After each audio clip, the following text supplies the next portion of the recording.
Here again on the Lele, you can see we've got the front bumper fitted to the car, headlight doors are fitted to the car, and you can see these marks where they're working the metal to shape it to get everything fitted correctly and to get the mechanisms working. All of this was damaged in prior accidents. It's all been straightened, and a lot of the trim has been remade. Rick is going to show us what's been done there. A lot of this trim, this is side trim from the car. You can see these shiny spots here.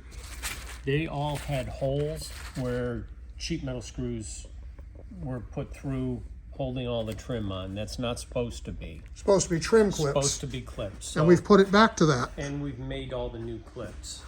These are the lower grill vents that go in the lower below the bumper. Those were just a piece of chicken wire. We recreated go those. Down here. So yeah. We're fitting and trimming all of the chrome trim. These are the headlight door trims. We're fitting everything to fit with proper gaps.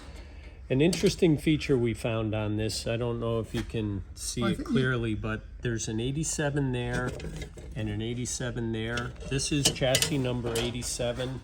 So those were the original headlight door covers that were fit to the car. And it all makes sense that they would have labeled them because everything was handmade.